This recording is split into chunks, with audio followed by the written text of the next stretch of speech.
জানুয়ারি মাস প্রায় শেষ হতে চললো, আর তার সাথে ঠান্ডা এবারের মতো আমাদের কাছ থেকে বিদায় নিচ্ছে। তাই এই সময় আমাদের গ্রীষ্মকালে ফুল গাছগুলো ঠিক করে নিতে হবে, তাহলেই কিন্তু গরমের সময় একদম গাছ ভরে জুঁই ফুল বেলি ফুল পাবো।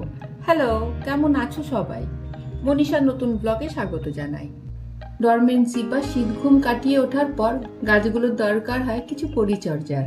তাই চলো দেখে নি গাছে কোন ধরনের কাজগুলো করলে আমরা প্রায় সারা বছর ধরে গাছে ফুল পাবো। এদিকে আমার জুঁই ফুলের গাছটার অবস্থা দেখো, কেমন রুট বল হয়েছে, একটুও মাটি নেই, পুরো শেকড়ে ভরে গেছে। তাই গাছটা ধরে একটু টান দিতে টব ছেড়ে সুন্দর বেরিয়ে এলো। আজ প্রথমে এই গাছগুলোর শেকড়গুলো কেটে টবের মাটিটাও পাল্টে দেবো। আর এর মধ্যে কিছু পুরনো টব ভেঙে গেছে, সেগুলোও আজ চেঞ্জ করে দেবো। আর এত সব তো আমার ব্যালকনিতে করা সম্ভব না, তাই নিজের যোগার যন্ত্র নিয়ে ছাদে চলে এসেছি।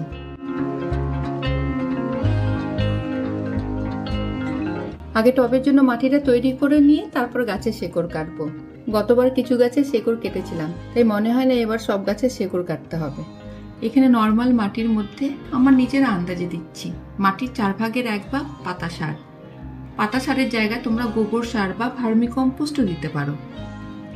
তার সাথে অনেকটা পরিমাণে দেবো হাড় গুঁড়ো, মানে একটা টবের জন্য 3 চামচ মতন।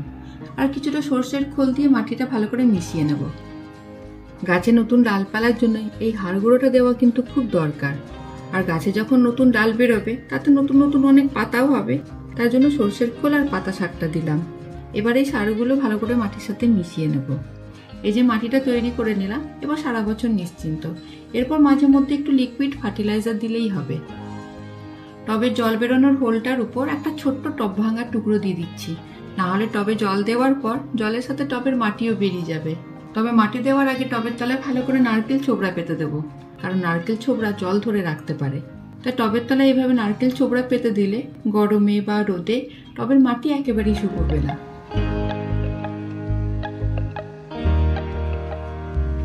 বাগানের গাছে এত সব ঝামেলা করার দরকার হয় না, কিন্তু টবের মাটি তো অল্প, খুব তাড়াতাড়ি শুকিয়ে যায়। তাই তো টবের অল্প জায়গায় থেকে এই জুঁই গাছটা শেকড়গুলো জড়ো হয়ে কেমন রুট বাউন্ড হয়েছে দেখো। এবারে শেকড়গুলোকে কেটে পুরো ছোট না করলে গাছটা কিন্তু আর টবে রাখা যাবে না। কিন্তু এই গাছটা যদি বাগানে থাকতো তাহলে কিন্তু এত সব ঝামেলা করতে হতো না। আর টবের গাছের শেকড় 2-3 বছর অন্তর না কাটলেই এরকম রুট বাউন্ড হয়ে যায়। আর একবার রুট বাউন্ড হয়ে গেলে গাছে ফুল কম ফোটে। আর ফুল ফুটবেই বা কি করে, দেখো একটুও মাটি নেই, পুরো শেকড়ে ভরে গেছে। 2 বছর আগে এই গাছটা শেকড় কেটেছিলাম, আর এরই মধ্যে দেখো সব শেকড়গুলো জড়ো হয়ে কেমন রুট বাউন্ড হয়ে গেছে। আসলে টবের ছোট জায়গায় তো শেকড়গুলো মাটির মতো ছড়াতে পারে না, তাই এক জায়গায় জড়ো হয়ে এরকম দলা পেকে যায়। শেকড়গুলো এমন জড়ো হয়েছে দেখে ঠিক মনে হচ্ছে বাবুই পাখির বাসা। আর এই রুট বাউন্ডের জন্যই দেখো গাছটা কেমন শুকিয়ে গেছে। আজকে এই রুটগুলো কেটে দেওয়ার পর নতুন মাটি পেয়ে দেখবে গাছটা আবার আগের মতন সতেজ হয়ে উঠবে। আর আমার এই গাছটায় কিন্তু অনেক জুঁই ফুল ফোটে, তোমাদের সাথে তো আগে শেয়ার করেছি। আর জুঁই বেলি গরমের এই ফুলগুলো আমাদের সবারই কিন্তু খুব প্রিয়, তাই কম বেশি এই গাছগুলো আমাদের সবার বাড়িতেই থাকে। তাই ভাবলাম ভিডিওটা তোমাদের সাথে শেয়ার করি, যদি তোমাদের কাজে লাগে।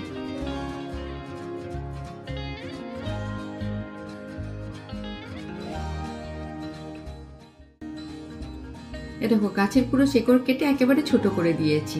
আর আগের থেকে তো মাটি ভরে টব রেডি করে রেখেছি। এবার গাছটাকে সেই টবে বসিয়ে উপর থেকে একটু মাটি দিয়ে ডালপালাগুলো কেটে হার্ড প্রুনিং করে দেবো। আর জুঁই গাছে কিন্তু খুব একটা পোকামাকড়ের উৎপাত হয় না, খুব হার্ডি প্লান্ট, প্রচুর রোদ পছন্দ করে, তাই এই গাছগুলোকে আমি সবসময় ছাদে রাখি। জুঁই ফুল, বেলি ফুল, গরমের এই ধরনের ফুল গাছগুলোর থেকে প্রচুর ফুল পেতে গেলে গাছগুলো কিন্তু আমাদের ভালো রকম রোদে রাখতে হবে, তাহলে কিন্তু গাছে বেশি ফুল হবে, না হলে খুব বেশি ফুল হবে না। আর এই বেলি গাছের টবটা না ভেঙে গেছে, তাই টবটা পাল্টে দেবো। গত বছর এই গাছটা শেকড় কেটেছিলাম বলে দেখো সেরকম রুট বাউন্ড হয়নি, তাই শেকড় কাটার আর দরকার নেই, শুধু মাটিটা পাল্টে দেবো, কারণ নতুন মাটি নতুন খাবার পেয়ে গাছটা আরো ভালোভাবে হবে। এবছর মাটি না পাল্টালেও চলতো, যথেষ্ট মাটি রয়েছে।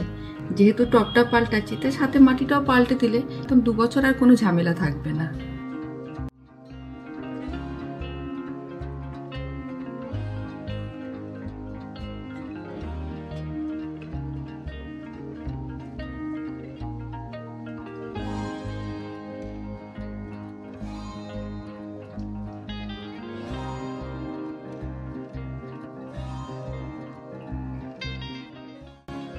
ওই একইভাবে জুঁই গাছের টবের মতো বেলি ফুলের টবটাও তৈরি করে নেব।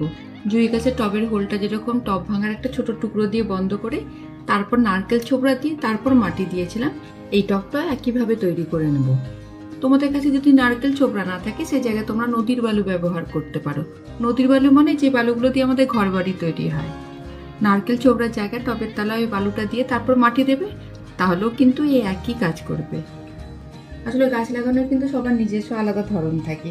আমি যেরকম নারকেল ছোবড়া দিই, কেউ নদীর বালু দেয়, আবার কেউ স্টোন চিপস ব্যবহার করে। তাই কোনোটাই ভুল বা খারাপ না, যার যার নিজস্ব ধরন আর কি।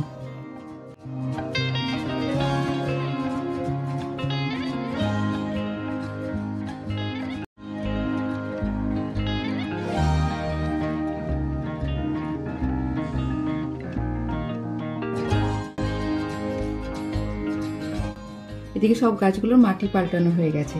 এবার টবের মাটিতে ভালো করে জল দিয়ে দেবো। আর গাছগুলো এখন 3 দিন ছাওয়াতে রাখবো। তারপর গাছগুলো যখন গ্রো করবে বা ফুল ফুটবে সবটাই তোমাদের সাথে শেয়ার করব। এখনো কিন্তু সময় আছে, তোমরা তোমাদের জুঁই বেলি ফুলের গাছগুলো এরকম ভাবে করে নাও, তাহলে দেখবে গরমকালে প্রচুর ফুল পাবে। আর তার সাথে আজকের ব্লগটা আমি এখানেই শেষ করলাম। ব্লগটা ভালো লাগলে লাইক করো, শেয়ার করো, আমার চ্যানেলটাকে সাবস্ক্রাইব করো। আর যদি তোমরা আমাকে ফেসবুক পেজে দেখে থাকো তাহলে পেজটা ফলো করে আমার পাশে থেকো। নতুন একটা ব্লগ নিয়ে খুব তাড়াতাড়ি আবার আমাদের দেখা হবে। ততক্ষণ তোমরা সবাই খুব ভালো থেকো, আনন্দে থেকো। টাটা।